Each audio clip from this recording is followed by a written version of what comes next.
네, 여기도 이슈 황두영 작가와 함께합니다. 어서 오세요. 예, 안녕하십니까. 네, 자, 오늘 준비한 이슈는요.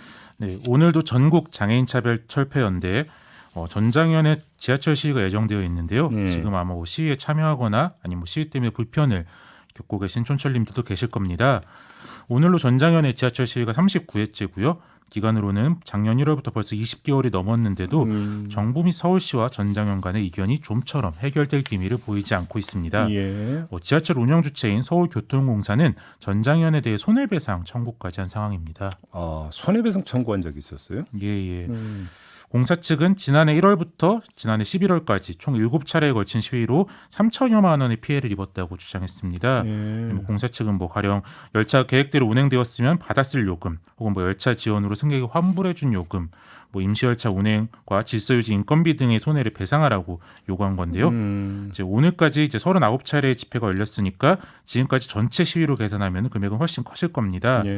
법원에서 만약 이 금액대로 배상하라 이렇게 결정이 된다면 전장현 입장에서는 사실 앞으로의 시위를 거의 못하게 될 가능성이 크죠.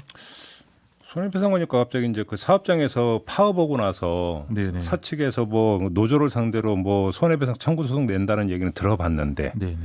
공공기관이 손해배상을 청구를 했다? 이거 어떻게 봐야 되는 겁니까? 그렇죠. 사실 공공시설 점거는 이번뿐만 아니라 사실 고전적인 집회 시위 방식 중 하나인데요.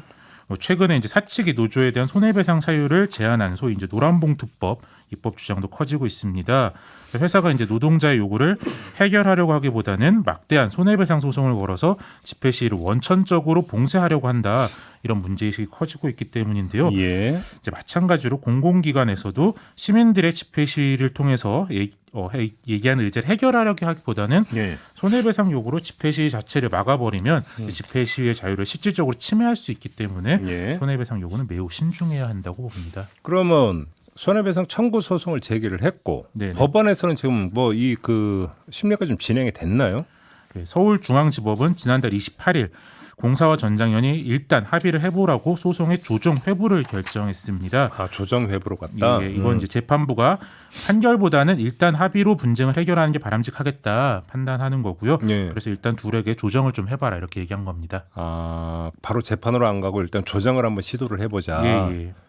그런데 그 조정이라고 하는 것은 그 양쪽에 지금 합의를 유도해내겠다 이런 목적이잖아요. 합의가 가능할까요? 어떻게 보십니까? 가능성이 커 보이진 않는데요. 전장현은 헌법이 보장한 집회 시위고 시위의 근본적 이유는 장애인 이동권 보장과 장애인 권리 예산 확충을 해주기로 하고는 약속을 지키지 않는 정부와 서울시에 있다. 이렇게 주장하고 있기 때문인데요. 배상을 일부라도 하겠다 이렇게 나올 가능성이 없기 때문에 거의 없기 때문에 합의가 될 가능성은 좀 낮다 이렇게 보입니다. 그러면 왜 조정 회부 결정을 내렸을까요? 법원은? 네, 법원이 구체적인 사유를 밝히진 않았는데요. 제 추측으로는 우선 정치적으로 좀 해결을 해봐라. 그렇게 해석됩니다. 노사 갈등 같은 경우에서도 합의가 타결되면 그 과정은 소송도 같이 취하되는 경우가 많잖아요. 그렇죠. 네, 이번 전장현 시위에서도 손해배상 문제가 독립적인 문제라기보다는 정부와 전장현 사이의 갈등에 딸린 문제이기 때문입니다. 법원이 지금 손해배상에 대한 결정을 해버리면 문제가 더 꼬여버릴 수도 있습니다.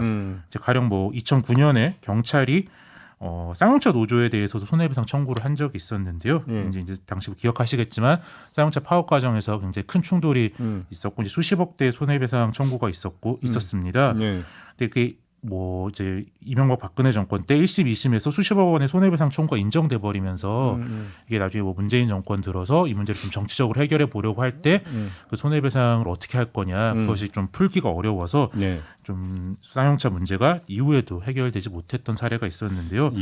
반면 이제 정치적으로 좀 합의가 되면 소송도 취하될 가능성이 또 있기 때문에 합의만 된다면요. 당연히 그렇게 되겠죠. 법원도 이런 선례를 보고 좀 시간을 두는 것 아닌가 그렇게 판단됩니다. 그런데 정치적 합의 내지 정치적 해결이 가능하겠느냐? 이게 좀 그러면 점검이 좀 돼야 될 것 같은데요. 그렇죠. 법원의 이런 취지에도 불구하고 정부는 아직은 이렇게 정치적으로 해결할 생각이 커 보이진 않습니다. 정부 차원에서는 지난 6월 29일 추경호 기재부 장관이 면담을 한 번 한 적이 있었는데요. 그때 내내 평행선만 좀 긋다가 노력해보자 그렇게 얘기해놓고는 그 뒤로는 이렇다 할 진전이 없는 상황입니다. 이제 오세훈 서울시장도 면담을 따로 진행하고 있지는 않고요. 사실 이제 전장현 입장에서는 뭔가 그래도 싸움에 나섰으니까 약속이라도 정확하게 받아내야 그만둘 명분이나 출구가 있겠다 그렇게 판단할 수도 있는 건데요. 네. 뭐 정부가 지하철 승객과 장애인들을 갈라치게 하면서 불편을 방치하고 있다 이런 비판들도 제기되고 있습니다. 이제 뭐 곧 예산 국회로 넘어가지 않습니까? 그렇죠. 이제 이번 주면 국정감사도 끝나는데요. 이 시기를 넘기면 또 내년까지 문제가 이어집니다. 네. 예산이 한참 논의될 때 대부분이 좀 예산과 관련된 문제이기 때문에 이 시기를 놓치지 않고 좀 적극적으로 국회와 정부가 해결하려는 노력이 필요하다 이렇게 생각이 듭니다. 그러니까 좀 이제 돌아보면 직접적인 계기는 지하철 역사에 설치되어 있는 그 리프트라든지 엘리베이터. 이게 지금 이제 애당초 약속대로 그러니까 다 설치가 되지 않았다라는 점을 이제 제기를 했었고 전장현에서 처음에 그리고 나서 이제 그 다음에 이제 좀 범위를 넓혀갖고 장애인 이동권과 관련된 예산을 배정을 해달라, 편성을 그렇죠. 해달라, 그리고 그거를 확약을 해달라.